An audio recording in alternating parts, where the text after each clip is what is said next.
31.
इस मिसा में जीनियस केरकेट्टा के 10वें जन्म दिवस के उपलक्ष्य में ईश्वर से इनके लिए दिए गए वरदानों के लिए धन्यवाद देते हुए आगे के उज्जवल भविष्य के लिए और पढ़ाई में सफलता और अन्य गुणों से संपन्नता के लिए प्रार्थना चाही गई है। साथ ही इनके माता पिता के लिए हम ईश्वर से प्रार्थना करें कि इनकी देख रेख लालन पालन में वो गंभीर बने रहें, दक्षचित्त रहें और परिवार में ईश्वर की कृपा बनी रहे। पारिवारिक एकता, मेल प्रेम और आपसी समझदारी में बढ़ते जाएं। पिता और पुत्र और पवित्र आत्मा के नाम पर हमारे प्रभु यीशु ख्रिस्त की कृपा, ईश्वर का प्रेम तथा पवित्र आत्मा का साहचर्य आप सबके साथ हो।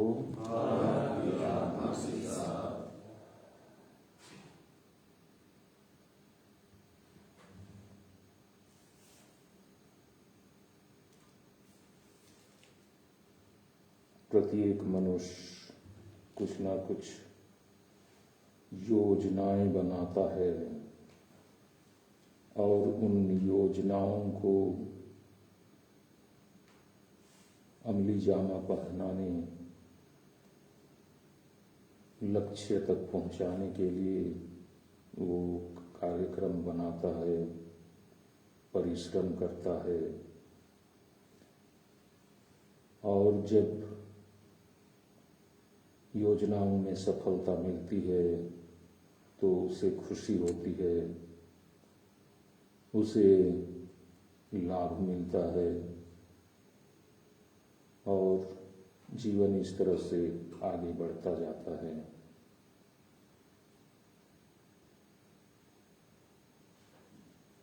आइए हम प्रार्थना करें कि ईश्वर की योजना हमारे साथ पूरी हो। उसने खास मकसद से कोई विशेष उद्देश्य लेकर हमारी रचना की है। उन्हें हमारे कारण निराश ना होना पड़े, हमारे माध्यम से उनकी इच्छा पूरी हो और उसे प्रसन्नता हो, अच्छा लगे। हम दत्तचित होकर अपने कर्तव्यों के निर्वाह में ईमानदार बने रहें और अंततः सफलता प्राप्त कर सकें।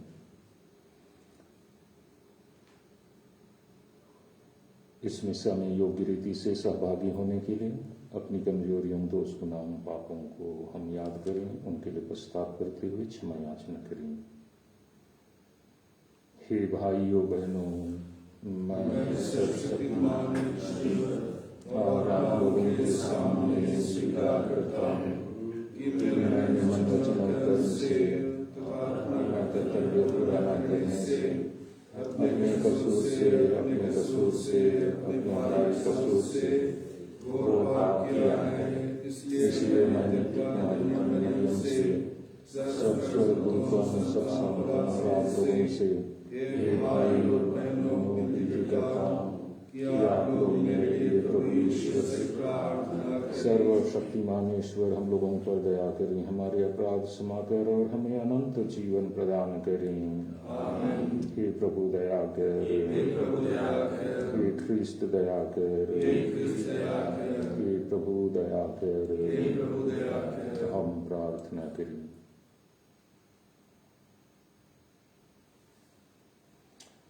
हे सर्वशक्तिमान सदा जीवंत ईश्वर, तू स्वर्ग और पृथ्वी पर शासन करता है। अपनी प्रजा की प्रार्थनाएं दयापूर्वक सुन और हमें अपनी शांति प्रदान कर। हमारे प्रभु तेरे पुत्र यीशु ख्रीस्त के द्वारा, जो तेरे तथा पवित्र आत्मा के संग एक ईश्वर होकर युगानुयुग जीते और राज्य करते हैं। आमीन।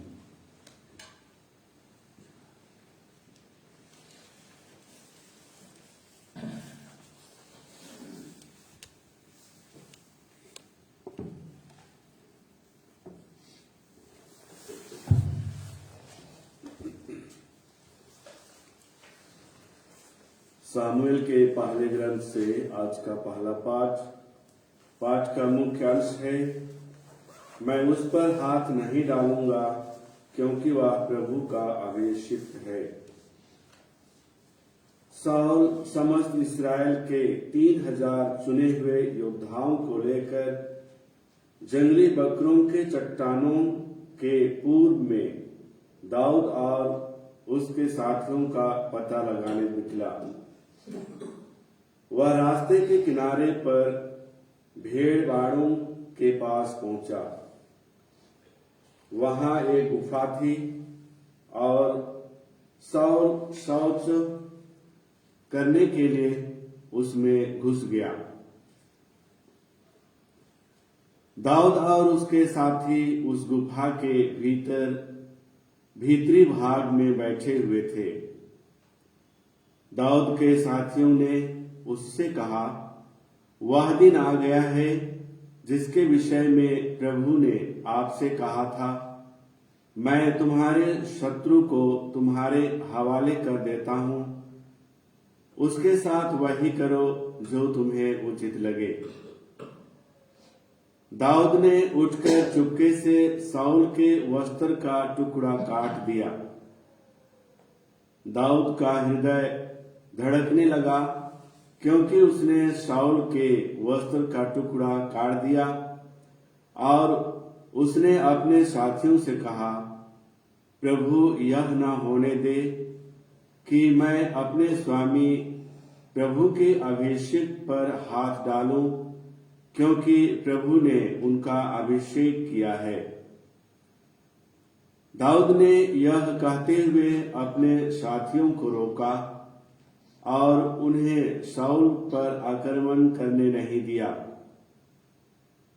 शाऊल उठकर गुफा से बाहर निकला और अपने रास्ते चल गया। दाऊद भी गुफा से निकला और उसने शाऊल को पुकार कर कहा, हे मेरे स्वामी, मेरे राजा। शाऊल ने मुड़कर देखा और दाऊद ने मुंह के बल गिरकर उसे दंडवत किया। तब दाऊद ने शाऊल से कहा, आप क्यों उन लोगों की बातें सुनते हैं जो कहते हैं कि दाऊद आपकी हानि करना चाहता है? आपने आज अपनी आंखों से देखा कि प्रभु ने आज गुफा में आपको मेरे हवाले कर दिया था और मेरे साथी चाहते थे कि मैं आपको मारूं, किंतु मैंने यह कहते हुए आपको बचाया, मैं अपने स्वामी पर हाथ नहीं डालूंगा क्योंकि वह प्रभु का अभिषिक्त है। देखिए पिताजी, अपने वस्त्र का टुकड़ा मेरे हाथ में देखिए। मैंने आपके वस्त्र का टुकड़ा तो काट दिया, किंतु आपको नहीं मारा। इससे यह जान लीजिए कि मुझमें ना तो आपकी बुराई करने का विचार है और न विश्वासघात। मैंने आपके साथ कोई अन्याय नहीं किया, फिर भी आप मेरे प्राण लेने पर उतारू हैं। प्रभु हम दोनों का न्याय करे। प्रभु आपको मेरा बदला चुकाए। मैं आप पर हाथ नहीं डालूंगा। यह पुरानी कहावत है, बुरे लोगों से ही बुराई पैदा होती है। इसलिए मैं आप पर हाथ नहीं डालूंगा। इस्राएल के राजा किससे लड़ने निकले? आप किसका पीछा कर रहे हैं? मरे हुए कुत्ते का या किसी पिस्सू का? प्रभु निर्णय देगा और हम दोनों का न्याय करेगा। वह विचार करे, मेरा पक्ष ले और मुझे आपके हाथों से छुड़ाकर न्याय दिलाए। जब दाऊद शाऊल से यह सब बातें कह चुका था, तो शाऊल ने कहा, दाऊद बेटा, क्या यह तुम्हारी आवाज है? इसके बाद शाऊल फूट फूट कर रोने लगा और दाऊद से बोला, न्याय आपके पक्ष में है। तुमने मेरे साथ भलाई और मैंने तुम्हारे साथ बुराई की है। तुमने आज इसका प्रमाण दिया कि तुम मेरी भलाई चाहते हो। प्रभु ने मुझे तुम्हारे हवाले कर दिया था और तुमने मुझे नहीं मारा। जब शत्रु वश में आ गया हो तो कौन उसे यूं ही जाने देता है? तुमने आज मेरे साथ जो भलाई की है, प्रभु तुमको उसका बदला चुकाए। अब मैं जान गया हूं कि तुम अवश्य राजा बन जाओगे और तुम्हारे राजकाल में इस्राएल फलेगा फूलेगा। यह प्रभु की वाणी। भजन अनुवाक्या। हम पर दया कर हे ईश्वर, हम पर दया कर। हम पर दया कर हे ईश्वर, हम पर दया कर। हम पर दया कर हे ईश्वर, हम पर दया कर। मैंने तेरी शरण में आ गया हूं। जब तक यह महासंकट ना टल जाए, मैं तेरे पंखों की छाया में रहूंगा। हम पर दया कर हे ईश्वर, हम पर दया कर। हम पर दया कर ईश्वर, हम पर दया कर। मैं सर्वोच्च ईश्वर की दुहाई देता हूँ। उसने सदा ही मुझ पर कृपा की है। वह स्वर्ग से मेरी सहायता करे और मुझे बचाए। वह मेरे शत्रु को पराजित कर दे। प्रभु अपना प्रेम और सत्य प्रतिज्ञता प्रदर्शित करे। हम पर दया कर हे ईश्वर, हम पर दया कर। हम पर दया कर हे ईश्वर, हम पर दया कर। हे ईश्वर, आकाश के ऊपर उठकर खड़ा हो जा। समस्त पृथ्वी पर तेरी महिमा प्रकट हो। हे प्रभु, मैं राष्ट्रों के बीच तुझे धन्य कहूंगा। मैं देश विदेश में तेरा स्तुति गान करूंगा। हम पर दया कर हे ईश्वर, हम पर दया कर। हम पर दया कर हे ईश्वर, हम पर दया कर। जय घोष, हालेलुया। ईश्वर ने मसीह के द्वारा अपने से संसार का मेल कराया और इस मेल मिलाप का सेवा कार्य हमें सौंपा है। हालेलुया। प्रभु आप लोगों के साथ हो और आपकी आत्मा के साथ। संत मार्कुस के अनुसार पवित्र सुसमाचार। हे प्रभु, तेरी महिमा हो। यीशु पहाड़ी पर चढ़े। वह जिनको चाहते थे उनको उन्होंने अपने पास बुला लिया। वे उनके पास आए और यीशु ने उनमें से 12 को नियुक्त किया, जिससे वे लोग उनके साथ रहें और वह उन्हें अवधूतों को निकालने का अधिकार देकर सुसमाचार का प्रचार करने भेज सके। यीशु ने इन 12 को नियुक्त किया।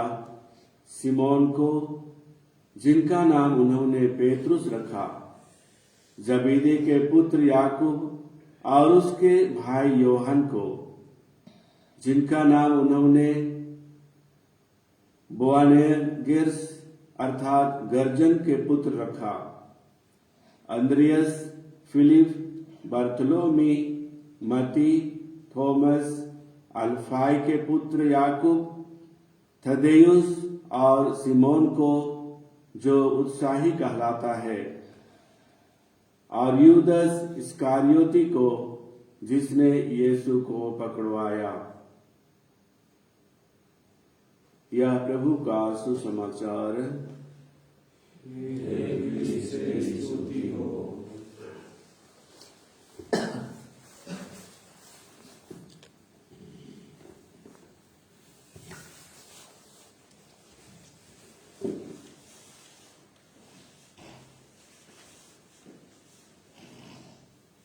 भाई एवं बहनों,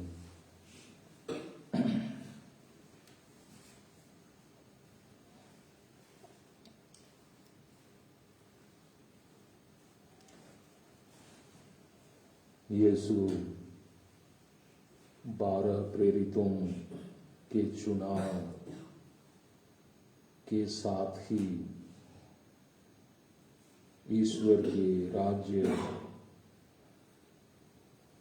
की घोषणा और उसके संबंध में लोगों को जानकारी देने का काम शुरू करते हैं।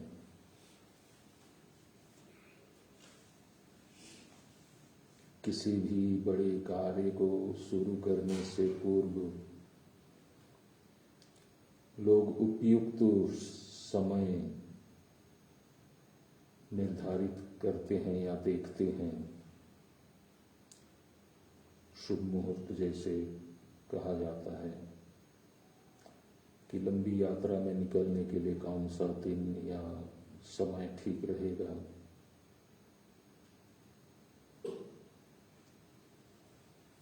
इसे निर्धारित करने में लोग काफी लोगों से सलाह मशविरा करते हैं, जानकार लोगों से सलाह लेते हैं, उचित होगा, कब होगा, कैसे होगा, और बारीकी से पक्ष विपक्ष में और कई तरह की संभावनाओं के बीच निर्धारित समय या दिन घड़ी के लिए माथापच्ची लोग करते हैं और अंततः निर्णय भी लेते हैं। इसी तरह से पहले विवाह के लिए लोग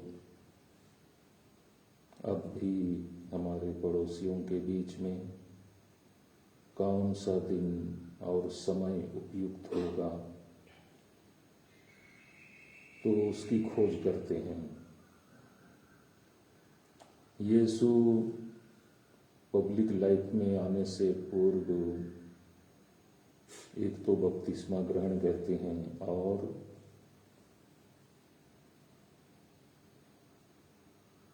चालीस दिन 40 रात उपवास में समय व्यतीत करते हैं, उपवास और प्रार्थना में। मार्कुस के अनुसार सुसमाचार में जब वे पहली बार लोगों के बीच आते हैं तो वो कहते हैं समय पूरा हो चुका है, पश्चाताप करो और सुसमाचार में विश्वास करो। मानव के लिए यही संदेश है ईश्वर की ओर से कि अब समय पूरा हो चुका है,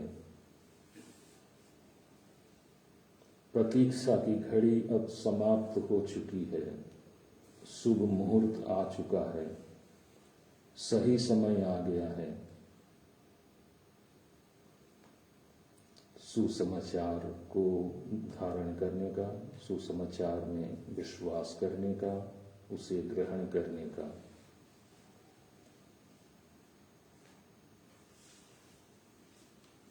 बारह प्रेरितों के चुनाव से पूर्व वो रात भर प्रेयर प्रार्थना में समय व्यतीत करते हैं और इस बीच में उनके बहुत से चहेते कहें या मित्र हो चुके हैं। कई लोग, भारी भीड़ है और उनके बीच आकर एक एक कर भीड़ से कुछ लोगों को अलग करते हैं। हमने नाम सुन लिया और उनको प्रेरित नाम देते हैं, प्रेरित जो भेजे जाएंगे, जो स्वयं यीशु के कार्य को आगे बढ़ाएंगे।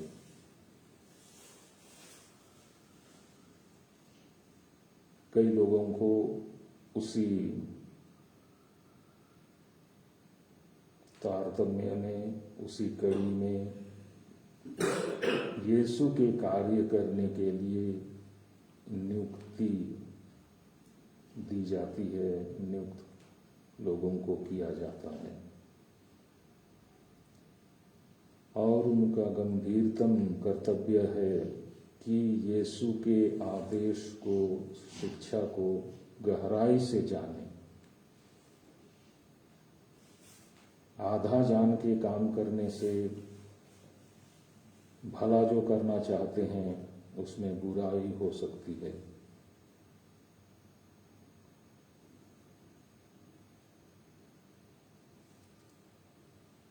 सही ढंग से यीशु की इच्छा, यीशु की योजना को जानकर उन्हें मूर्त रूप देने के लिए, कार्य रूप में परिणत करने के लिए जी जान से जुट जाना है, किसी तरह का कोर कसर बाकी न रह जाए।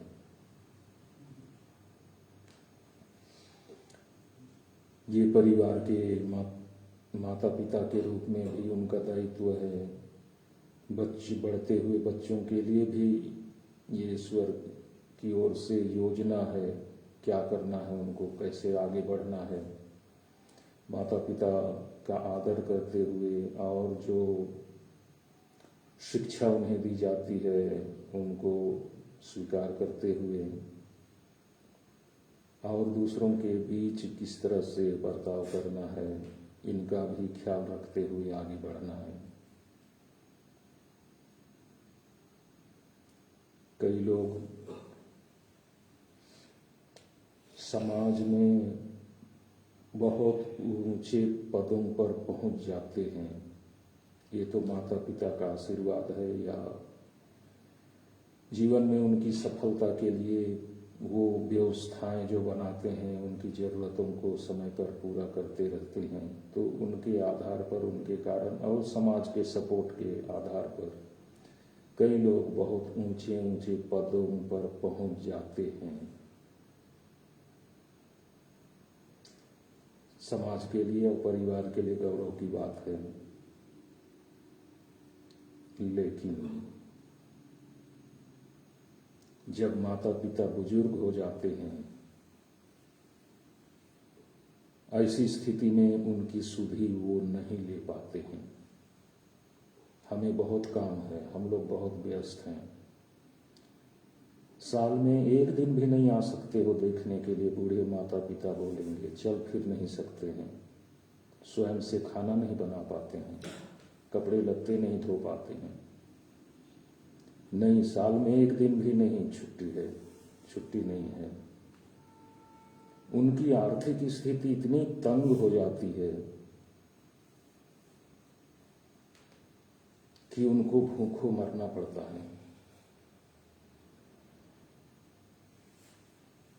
कपड़े लत्ते इतने गंदे और फटे हाल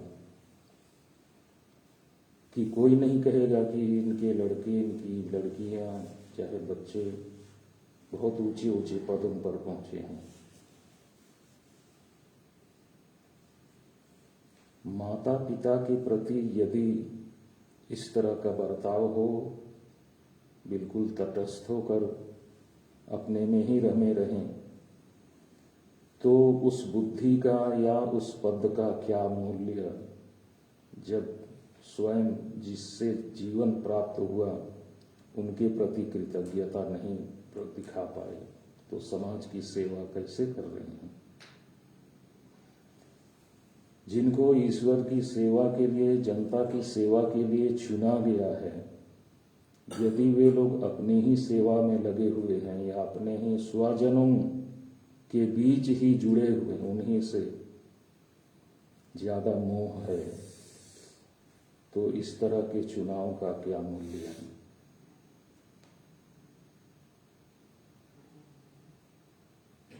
आइए आज हम प्रार्थना करें कि हम जीवन के मूल्य को, उद्देश्य को, जिसको लेकर ईश्वर ने हमें रचा है, बनाया है, हम उसे जान सकें और उसके अनुरूप कार्य कर सकें।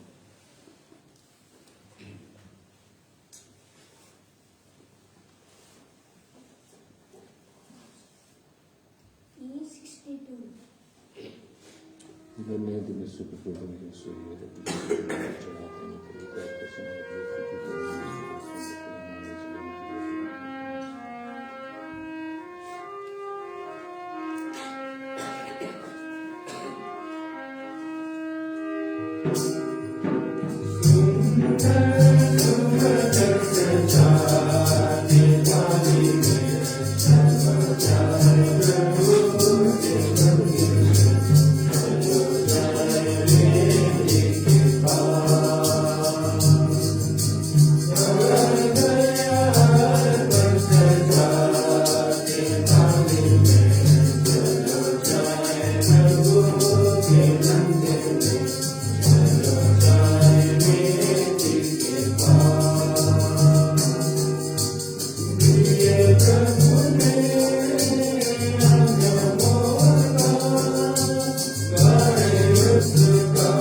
भाई और बहनों, प्रार्थना कीजिए कि सर्वशक्तिमान ईश्वर मेरा और आप लोगों का यह बलिदान स्वीकार करें।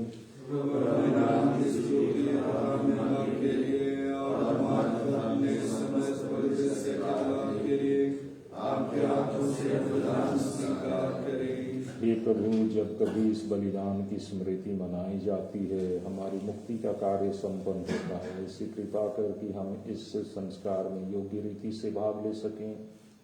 हम यह प्रार्थना करते हैं अपने प्रभु ख्रीस्त के द्वारा। प्रभु आप लोगों के साथ हो। प्रभु में मन लगाइए। हम अपने प्रभु ईश्वर को धन्यवाद देंगे। हे प्रभु पवित्र पिता, यह वास्तव में उचित और न्याय संगत है, हमारा कर्तव्य तथा कल्याण है कि हम सदा और सर्वत्र अपने प्रभु ख्रीस्त के द्वारा तुझे धन्यवाद दें। इन्होंने पतित मानव पर तरस खाकर स्वयं को दीन बना लिया और कुमारी मरियम से जन्म लेने की कृपा की। इन्होंने क्रूस की यातना सहकर हमें अनंत मृत्यु से मुक्त किया और पुनर्जीवित होकर हमें अनंत जीवन प्रदान किया। इसलिए दूतों और महादूतों, सिंहासन और साम्राज्य, स्वर्गिक सेनाओं और शक्तियों के साथ मिलकर हम अनंत काल तक तेरा महिमा गान करते हैं। पवित्र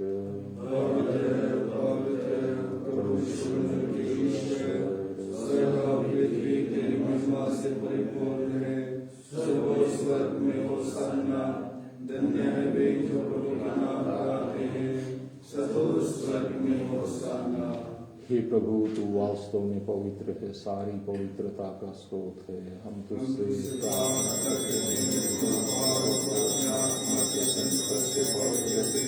कि हमारे प्रभु यीशु क्रिस्त के शरीर तथा रक्त बन जाएं। जब वे स्वेच्छा से मृत्यु के लिए सौंपे गए, उन्होंने रोटी ली, तुझे धन्यवाद दिया और रोटी तोड़कर उसे अपने शिष्यों को देते हुए कहा, तुम सब इससे लो और इसमें से खाओ, क्योंकि यह मेरा शरीर है जो तुम्हारे लिए बलि चढ़ाया जाएगा।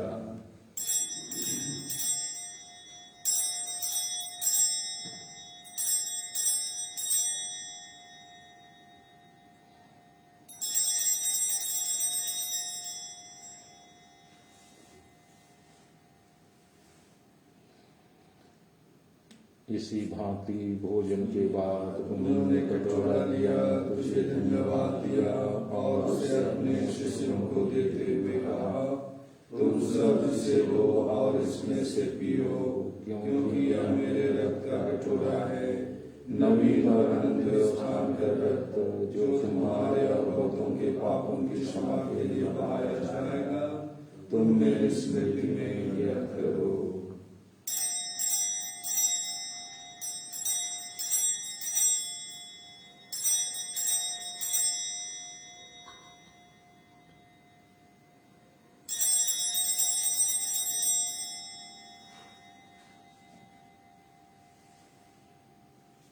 विश्वास का रहस्य।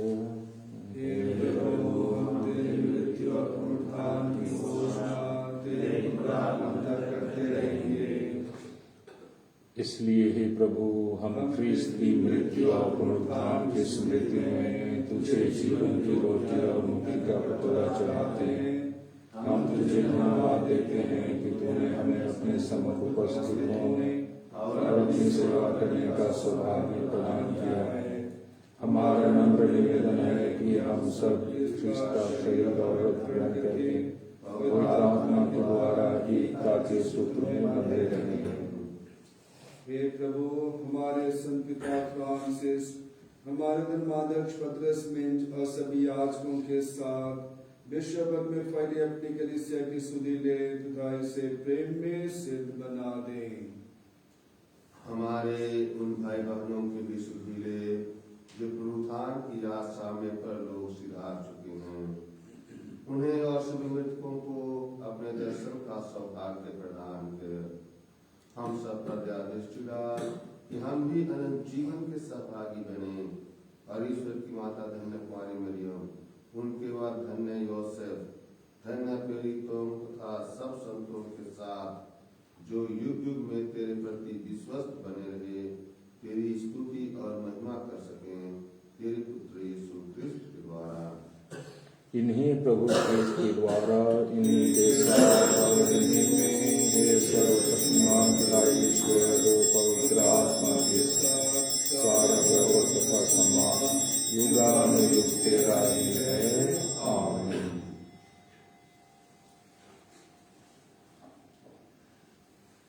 हम सब मिलकर पिता ईश्वर से प्रार्थना करें जैसे प्रभु यीशु ने हमें सिखाया है। हे हमारे पिता, जो स्वर्ग में है, तेरा नाम पूजित जाए, तेरा राज्य आए, तेरी इच्छा जैसे स्वर्ग में है वैसे स्वर्ग में पूरी हो। हमारा प्रतिदिन का आहार आज हमें दे, और हमारे अपराध में क्षमा कर, जैसे हम भी अपने अपराधियों को क्षमा करते हैं, और हमें परेशान न कर। हे प्रभु, हम तुझसे प्रार्थना करते हैं, सभी बुराइयों से हमें बचा और इस जीवन में हमें कृपा पूर्वक शांति प्रदान कर। हम तेरी दया से सदा पाप से दूर और हर विपत्ति से सुरक्षित रहें और उस दिन की प्रतीक्षा करते रहें जब हमारे मुक्तिदाता यीशु ख्रीस्त फिर आकर हमारी धन्य आशा पूरी करेंगे। क्योंकि तेरा राज्य, तेरा सामर्थ्य और तेरी महिमा अनंत बनी रहती है। हे प्रभु यीशु ख्रीस्त, तूने अपने प्रेरितों से कहा है, मैं तुम्हारे लिए शांति छोड़ जाता हूँ, अपनी शांति तुम्हें प्रदान करता हूँ। तू हमारे पापों पर नहीं, अपनी कलीसिया के विश्वास पर दृष्टि डाल और कृपा पूर्वक उसे शांति तथा एकता प्रदान कर। तू युगानुयुग जीता और राज्य करता है। प्रभु की शांति सदा आप लोगों के साथ हो। परस्पर प्रेम भाव रखिए। हे ईश्वर की महिमा में तू संसार के पाप रहता है, हम पर दया कर। हे ईश्वर की महिमा में तू संसार के पाप रहता है, हम पर दया कर। हे ईश्वर की महिमा में तू संसार के पाप रहता है, हमें शांति प्रदान कर। देखिए ईश्वर का मेमना, इन्हें देखिए जो संसार के पाप कर लेते हैं। धन्य है वे जो प्रभु के स्वर्गीय भोज में सम्मिलित होने के लिए बुलाए जाते हैं।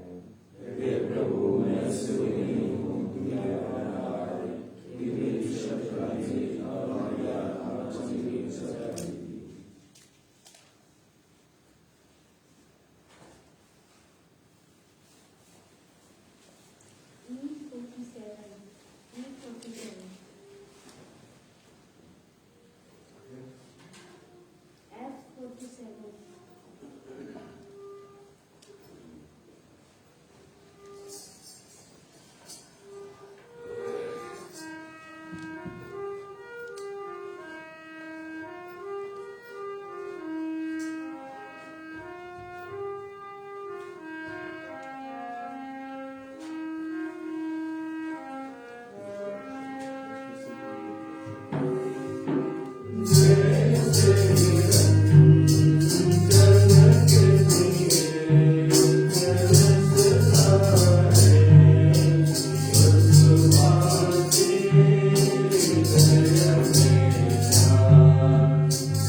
सिनोड की सफलता के लिए पवित्र आत्मा का आह्वान। हे पवित्र आत्मा, हम तेरे सामने खड़े होते हैं। जब हम तेरे नाम पर एकत्र होते हैं, तू हमारा एकमात्र अगुआ है। हमारे हृदयों में निश्चिंत होकर निवास कर, हमारा पथ प्रदर्शन कर और शुरू से आगे बढ़ा। हम कमजोर और दोषी हैं, आलोचना बढ़ाने से हमें रोक, से न भटकाए, न ही तेरे भाव हमारे क्रियाकलाप को प्रभावित करे। हमारी आपसी एकता तुझसे पोषित हो, ताकि हम नारी बनकर जीवन की ओर कदम बढ़ा सकें। हम सत्य के मार्ग से न भटकें, पर सीधी राह पर बढ़ते चलें। यह हम तुझसे मांगते हैं, तू जो सदा क्रियाशील है, पिता और पुत्र के सच्चे में युगानुयुग। आमीन।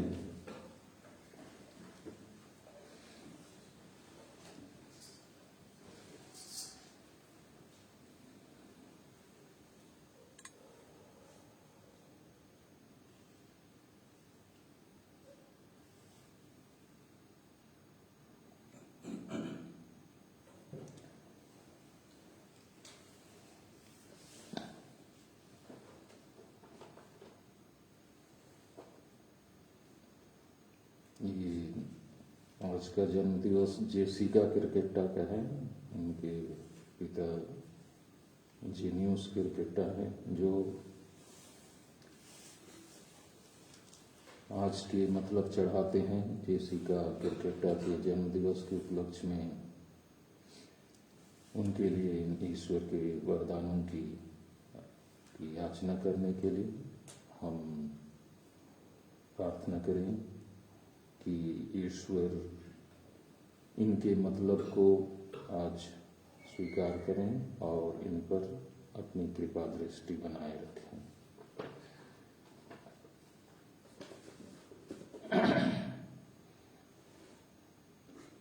हम प्रार्थना करें।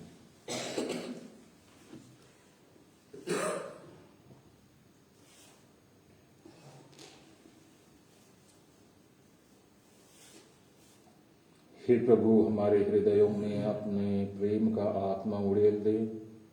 तूने हमें इस स्वर्गीय रोटी से पोषित किया है, अब हमें अपने प्रेम के सूत्र में भी एक बना दे, हमारे प्रभु ख्रीस्त के द्वारा। प्रभु आप लोगों के साथ हो। सर्वशक्तिमान ईश्वर पिता और पुत्र और पवित्र आत्मा आप लोगों को आशीर्वाद प्रदान करें। आप लोग विदा में मिश्रा संपन्न हुआ। ईश्वर को धन्यवाद।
सीखो